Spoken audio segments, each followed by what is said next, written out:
पंजाब के अंदर नरेंद्र मोदी जी की सुरक्षा में हुई चूक को लेकर पूरे देश में आक्रोश है और देश के अंदर बवाल मचा हुआ है ये कह करके कि भाई कांग्रेस ने जो ये साजिश की है इसका परिणाम कांग्रेस को भुगतना पड़ेगा। और जहां एक तरफ जो अधिकारी हैं जिन्होंने इस साजिश में षड्यंत्र में शामिल होकर और मोदी जी की जान को खतरे में डाला, उनके खिलाफ कार्रवाई को लेकर पूरे देश में जनता के अंदर आक्रोश है और जनता कह रही है कि जो भी इसके लिए दोषी है उनके खिलाफ कार्रवाई की जाए।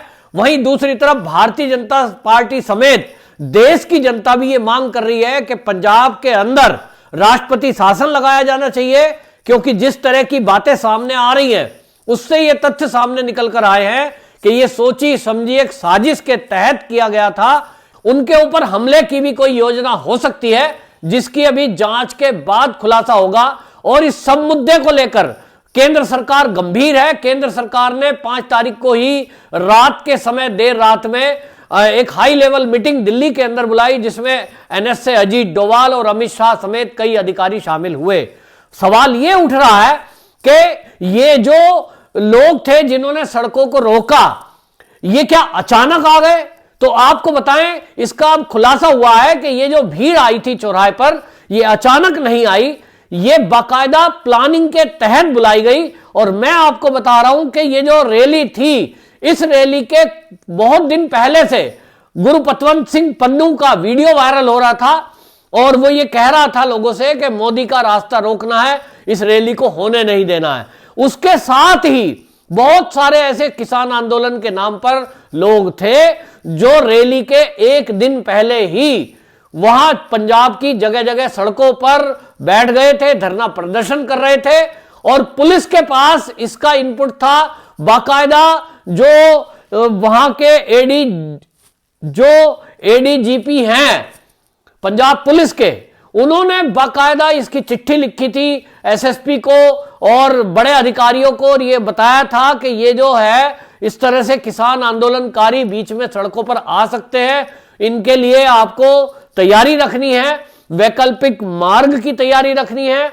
मोदी जी का रूट है वो हवाई मार्ग से जाएं या सड़क मार्ग से जाएं, इसकी तैयारी रखनी है। और इस सब में आपको बता दूं, जिस तरह का खुलासा हो रहा है वो ये भी हो रहा है कि पुलिस ने ही बाकायदा प्रदर्शनकारियों को यह जानकारी लीक की थी कि मोदी जी हेलीकॉप्टर के बजाय सड़क मार्ग से जा रहे हैं। इस खबर के लीक होने के बाद यह मामला बहुत गंभीर बनता है कि यदि किसी राज्य की पुलिस उग्रवादी जैसे संगठनों के साथ या देश के प्रधानमंत्री के ऊपर हमला करने की नीयत से जो लोग तैयारी कर रहे हों उनके साथ मिल जाए तो यह बहुत गंभीर मामला है। और इसीलिए यह जरूरी है कि वहां वाकई में राष्ट्रपति शासन लगाए बगैर चुनाव कराना ठीक नहीं होगा। हमने पश्चिम बंगाल देखा है। पश्चिम बंगाल में किस तरह से ममता बनर्जी अपनी जिद पर अड़ी थी कि वो अमित शाह जी का हेलीकॉप्टर नहीं उतरेगा, इसकी परमिशन नहीं दे रही है, उतरना ही नहीं है, हम सुरक्षा नहीं कर सकते। और वहां हमले हुए बीजेपी के लीडरों के ऊपर, केंद्रीय मंत्रियों के ऊपर, मानवाधिकार कार्यकर्ताओं के ऊपर। तो मतलब क्या एक पश्चिम बंगाल फिर से दोहराने दिया जाए? तो यह रिस्क क्या हम प्रधानमंत्री के लिए ले सकते हैं? बिल्कुल नहीं। पूरे देश में गुस्सा है कि जिस तरह से सिक्योरिटी लीक हुई उसमें पुलिस के अधिकारियों का हाथ है। ऐसे कई पत्रकार हैं जो बोल रहे हैं कि हमने जब पुलिस के अधिकारियों से पूछा था, क्योंकि हेलीपैड तक वो हेलीकॉप्टर से जाने थे, रैली स्थल पर एक हेलीपैड बनाया गया था, इस पर पुलिस के अधिकारियों ने उनको पहले ही बता दिया कि पीएम तो जो है रोड से आ रहे हैं। और बाकायदा ये मैसेज पंजाब में जो किसान आंदोलन के नाम पर सड़कों को घेर के बैठने वाले लोग थे, वो पहले उस मार्ग पे नहीं थे जिस मार्ग से मोदी जी को आना था। जहां आपने देखा कि पुल के ऊपर मोदी जी को रोका गया, लेकिन यह किसान नेताओं तक मैसेज दिया गया कि वो कौन सी रोड से जा रहे हैं। वो रोड मैप किसान नेताओं तक पहुंचाया गया पुलिस के जरिए। क्योंकि आपको बताएं, मौसम खराब के चलते मोदी जी ने 2 घंटे वेट किया था कि हेलीकॉप्टर से ही जाएंगे, चाहे 2 घंटे लगे। लेकिन जब 2 घंटे बीत गए और मौसम नहीं खुला, तब यह डिसीजन हुआ। और जब भी कभी ऐसा होता है ऐसे मामलों में डीजीपी से क्लियरेंस ली जाती है कि ये जो वैकल्पिक मार्ग हम चुन रहे हैं, सड़क मार्ग से जाएंगे, पहले इसकी क्लियरेंस दीजिए। और उस क्लियरेंस को मैंने अपनी आंखों से देखा है कि लोकल पुलिस की एक यूनिट बाकायदा वो फ्लीट पूरी कई गाड़ियों की उस रास्ते को पूरा रास्ता देखने जाती है कि वो रास्ता क्लियर है कि नहीं। यदि उस रास्ते पे कोई बैठा है तब वो उस रास्ते को ओके नहीं बताया जा सकता, लेकिन डीजीपी ने जिस रास्ते को मोदी जी के लिए चुना उसको क्लियर बताया। बाद में पता चला कि ये जो आंदोलनकारी थे ये आसपास छुपे हुए थे और बाकायदा एक धार्मिक स्थल के लाउडी स्पीकर से ये जो पुल आप देख रहे हैं, जिस पुल के ऊपर मोदी जी की गाड़ियां रुकी हुई हैं, इस पुल के आसपास जो कॉलोनी है वहां एक धार्मिक स्थल से बाकायदा अनाउंस हुआ कि जल्दी से जल्दी ज्यादा से ज्यादा संख्या में चौराहे पर पहुंचे। और कांग्रेस के लीडरों ने बाकायदा इसको ट्वीट किया है कि ये तो बीच रास्ते में एसपी जी ने यू टर्न ले लिया, वरना लोग तो इंतजार चौराहे पर कर रहे थे। ऐसा कांग्रेस के लीडर ट्वीट कर रहे हैं, यानी चौराहे पर जो लोग थे उनके हाथ में जरूर कोई बड़े हथियार थे, क्या पता उनके पास बम थे, क्योंकि पंजाब में पिछले दिनों टिफिन बम पकड़ा है। ऐसा बम ब्लास्ट कोर्ट के अंदर आईडी वाला हुआ है जिसमें आरडीएक्स इस्तेमाल हुआ है। तो पंजाब के अंदर आरडीएक्स है, पंजाब के अंदर बम पहुंच चुके हैं, पंजाब के अंदर हथियार पहुंच चुके हैं, और पहले भी पंजाब आतंकवाद से जला है। तो क्या चौराहे पर कुछ लोग इसलिए इकट्ठा थे कि कुछ लोग गाड़ी घेरेंगे और कुछ लोग गाड़ी के ऊपर हमला करके मोदी जी की हत्या कर देंगे। ये हत्या की साजिश का खुलासा ये जो हो रहा है, जिसमें आपको बता दूं अभी तक का ये पता लग रहा है कि ये जो प्रदर्शनकारी थे, ये प्रदर्शनकारी जब सड़क पर अड़े हुए थे, वहां के लोकल जो एसएसपी को सस्पेंड करके इतिश्री कर दी है पंजाब सरकार ने। वो कहते हैं कि हमने फोन किया उच्च अधिकारियों को और उन्होंने चन्नी साहब को फोन किया कि साहब ये प्रदर्शनकारी, कुछ मुट्ठी भर प्रदर्शनकारी आ गए हैं सड़क पर और मोदी जी का रूट की क्लियरेंस हम दे चुके हैं, ऐसे में क्या हम इनको हटाने के लिए लाठीचार्ज करें? तो सूत्र कह रहे हैं कि चन्नी जी ने मना कर दिया। ये चन्नी ने खुद जानकारी दी है। वो कहते हैं कि मेरे से पूछ रहे थे पुलिस के अधिकारी कि क्या लाठीचार्ज कर सकते हैं, तो मैंने कहा नेगोशिएशन करो, बातचीत करो, लाठीचार्ज की मनाही कर दी। इसका मतलब यह हुआ कि पंजाब के अंदर जहां भी मोदी जी जाएंगे, जहां भी अमित शाह जाएंगे, जहां भी कोई भाजपा का मंत्री जाएगा, कोई बड़ा अधिकारी जाएगा, इसी तरह उनकी सड़कों को रोकेंगे, इसी तरह लोगों को धमकाएंगे, इसी तरह उनके ऊपर हमला करेंगे। ठीक आपको याद होगा लखीमपुर कांड, वहां भी इसी तरह उप मुख्यमंत्री का हेलीपैड घेर लिया गया था। बाई चांस उत्तर प्रदेश के जो उप मुख्यमंत्री है मौर्य जी, अगर वो हेलीपैड से हेलीकॉप्टर पे उतर जाते, वहां पहले से पब्लिक मौजूद थी, तो वो हमला भी कर सकते थे। इसका मतलब यह है बीजेपी के लीडरों की हत्या करने की साजिश कांग्रेस शासित राज्यों में रची जाएगी और उसमें पुलिस शामिल होगी।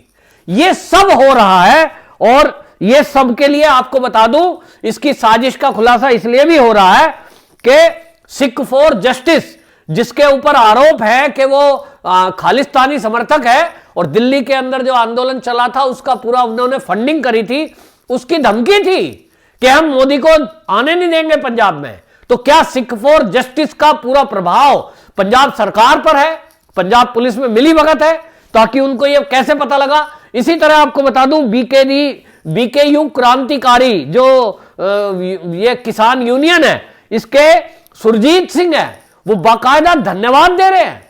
उन्होंने वीडियो बनाई है और वो सोशल मीडिया पे डाली है कि जिन्होंने रास्ता रोका मोदी दा असी धन्यवाद कर दे। वो धन्यवाद दे रहे हैं। देश के प्रधानमंत्री की जान को आपने जोखिम में डाला और आप इसकी खुशी मना रहे हैं। तो इसी तरह आपको बता दूं, यह शुरुआत हुई है तब जब पंजाब में जो ये नवजोत सिंह सिद्धू को अध्यक्ष बनाया गया, और आपको याद होगा जब यह अध्यक्ष बना था तो वहां के डीजीपी की नियुक्ति को लेकर ये जो है सिद्धू चन्नी से लड़ गया था। यहां तक कि हाईकमान को दखलंदाजी करनी पड़ी। तो क्या तय हुआ कि चन्नी साहब को अपनी पसंद का जो डीजीपी है वो नहीं रखने दिया गया और वो डीजीपी की नियुक्ति हुई जो दिल्ली ने चाहा। तो दिल्ली ने जिसको चाहा, सहोता को इकबाल प्रीत सहोता को डीजीपी बनाया गया, वो दिल्ली की पसंद थी और इसीलिए उसका नाम दिया गया नवजोत सिंह सिद्धू की पसंद। तो लोग ये भी कह रहे हैं कि क्या यह भी एक रणनीति का हिस्सा था कि पहले सोनिया गांधी की पसंद का इकबाल प्रीत जो डीजीपी है उसको डीजीपी पद पे बिठा दिया जाए ताकि सारी लॉ एंड ऑर्डर की स्थिति उनके अंडर में आ जाए, जो चाहे वो कर सके, और उसके बाद मोदी जी को इसी तरह घेर कर एक दिन उनकी हत्या कर दी जाए, पुलिस इग्नोरेंस करे, वो वहां लाठीचार्ज के ऑर्डर ना हो, पुलिस का बड़ा अधिकारी कोई मौजूद ना हो, सीएम मौजूद ना हो, मुख्य सचिव मौजूद ना हो, और इस तरह से घेर कर देश के प्रधानमंत्री की हत्या कर दी जाए।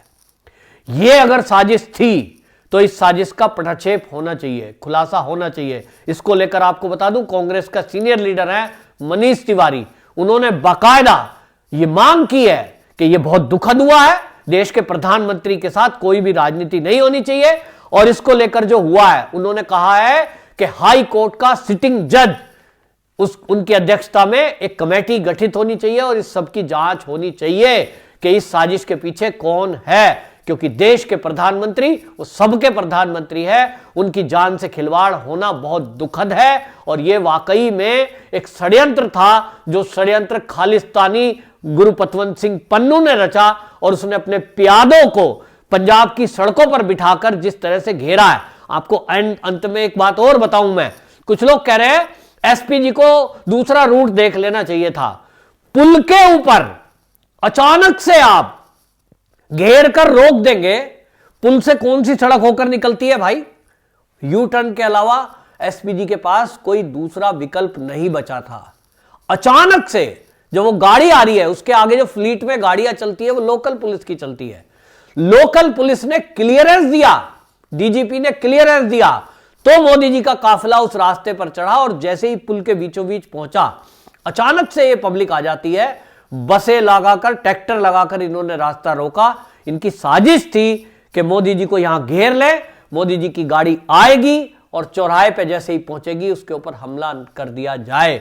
ये अगर प्लानिंग थी, जैसा कि सूत्र खुलासा कर रहे हैं पंजाब के, कि ये ऐसी प्लानिंग थी, क्योंकि कुछ नेताओं ने इस तरह का ट्वीट किया है कि असली इंतजार तो चौराहे पर हो रहा था। तो क्या चौराहे पर कोई बड़ा हमला करने की योजना थी? और जैसा मैंने कहा कि कोर्ट के अंदर जो अभी ब्लास्ट हुआ है पंजाब में, वो आप देखेंगे तो आरडीएक्स से हुआ है, जिसकी मारक क्षमता बहुत तकड़ी होती है। तो क्या ये सब जानते थे कि मोदी जी अभी जो नई कार आई है उस कार के अंदर नहीं होकर वो पुरानी कार में है, और किधर से आएंगे?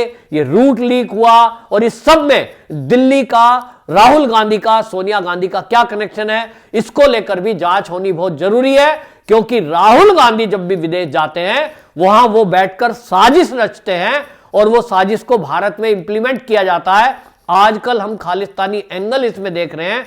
तो क्या राहुल गांधी एक बार फिर से पंजाब के अंदर खालिस्तानी मूवमेंट को जन्म देने जा रहे हैं? इसका खुलासा जब तक ना हो तब तक मैं कह रहा हूं कि पंजाब के अंदर चुनाव ना हो और राष्ट्रपति शासन लगाकर वहां सरकार को पहले ऐसे गुंडों को कंट्रोल में करना चाहिए और इस मूवमेंट चलाने वालों को जेल में डालना चाहिए।